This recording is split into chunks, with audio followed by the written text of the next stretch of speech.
Bismillahirrahmanirrahim. Assalamualaikum warahmatullahi wabarakatuh. Puji syukur kita panjatkan kehadirat Allah Subhanahu wa Ta'ala, karena berkat dan rahmat-Nya lah sehingga kita dapat berkumpul di tempat ini guna untuk membuat video atau mempresentasikan hasil diskusi kami melalui video tersebut, melalui video ini. Baik, perkenalkan,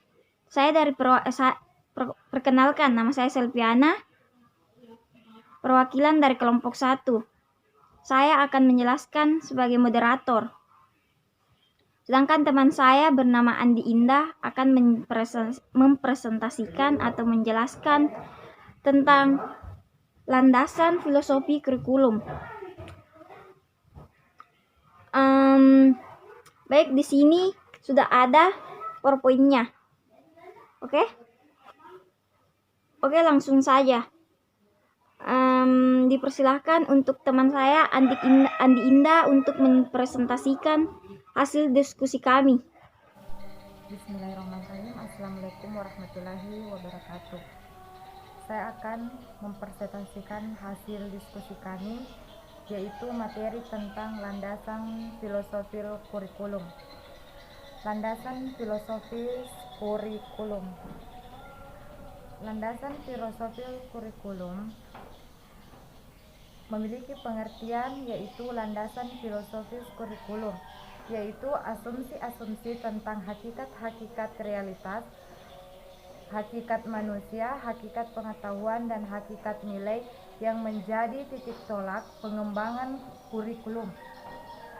Asumsi-asumsi filosofis tersebut merefleksikan pada rumusan tujuan pendidikan, pengembangan isi atau materi pendidikan, menentukan strategi, serta pada peranan peserta didik dan peranan pendidikan. Landasan filosofis dalam pengembangan kurikulum ialah pentingnya rumusan yang dapat dari hasil berpikir secara mendalam, analisis, logis, sistematis dalam perencanaan, pelaksanaan, pembinaan, dan pengembangan kurikulum, baik dalam bentuk kurikulum secara tertulis, terlebih kurikulum dalam bentuk pelaksanaan di sekolah. Dalam pengembangan kurikulum pun senantiasa berpijak pada aliran-aliran filsafat tertentu, sehingga akan mewarnai pendapat, konsep, dan implementasi kurikulum yang dikembangkan. Kurikulum dengan merujuk kepada pemikiran Ella Yulailawati, di bawah ini diuraikan tentang isi dari masing-masing aliran filsafat, kaitannya dengan pengembangan kurikulum. Yang pertama, perennialisme. Perennialisme lebih menekankan pada keadilan, kebenaran, dan keindahan pada warisan budaya dan bentuk sosial tertentu. Yang kedua, esensialisme. Esensialisme menekankan pentingnya pewarisan budaya dan memberikan pengetahuan dan keterampilan pada peserta didik agar dapat menjadi anggota masyarakat yang berguna. Yang ketiga, eksistensialisme menekankan pada individu sebagai sumber pengetahuan tentang hidup dan makna.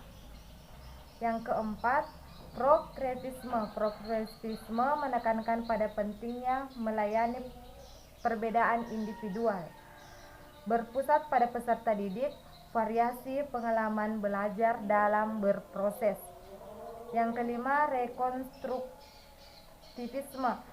Rekonstruktivisme merupakan elaborasi lanjut dari progresisme. Pada rekonstruktivisme, perbedaan manusia pada masa depan sangat ditekankan. Sebagai individu, dari semua pengetahuan filsafat yang dirumuskan sebagai kajian filosofi, terdapat 6 poin. Yang pertama, metafisika. Metafisika yakni studi tentang hakikat, kenyataan, dan realitas. Yang kedua, Epistemologi. Epistemologi ini yaitu studi tentang hakikat pengetahuan. Yang ketiga, aksiologi, yaitu tentang studi tentang nilai. Etika, studi tentang hakikat kebaikan. Estetika, studi tentang hakikat keindahan. Logika, yaitu studi tentang hakikat penalaran.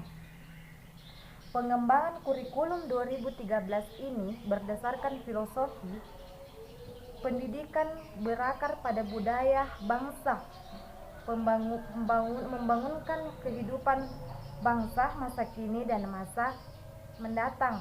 Peserta didik adalah pewaris budaya bangsa yang kreatif. Pendidikan ditunjukkan untuk mengembangkan kecerdasan intelektual dan kecemakaan akademik melalui pendidikan disiplin ilmu. Yang keempat, pendidikan untuk membangun kehidupan masa kini dan masa depan yang baik dari masa lalu dengan berbagi kepentingan intelektual. Mampu berkomunikasi, sikap sosial, kepedulian, dan berpartisipasi untuk mengembangkan kehidupan masyarakat dan bangsa yang lebih baik. Itulah yang dapat saya sampaikan materi tentang pengembangan tentang landasan filosofis kurikulum. Demikian, wabillahi taufiq walhidayah. Wassalamualaikum warahmatullahi wabarakatuh. Baik, saya simpulkan kembali, yaitu tentang landasan filosofis kurikulum. Yaitu saya akan menjelaskan secara singkat saja.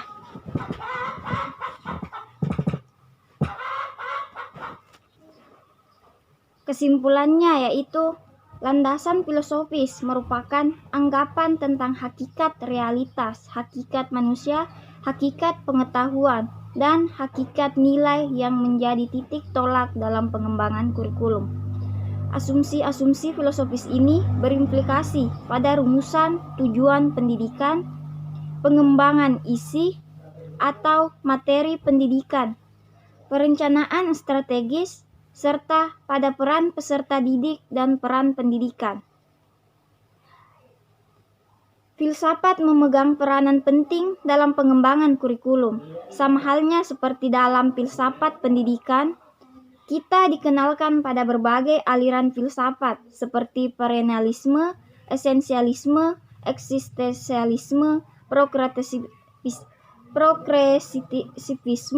dan rekonstruktivisme, dengan masing-masing memiliki masing-masing kelebihan dan kelebihan yang didukung. Oleh karena itu, dalam praktik pengembangan kurikulum, penerapan aliran filsafat dilakukan dengan elektif untuk mengkompromikan dan mengakomodasikan berbagai kebutuhan yang berkaitan dengan pendidikan. Oke, baik.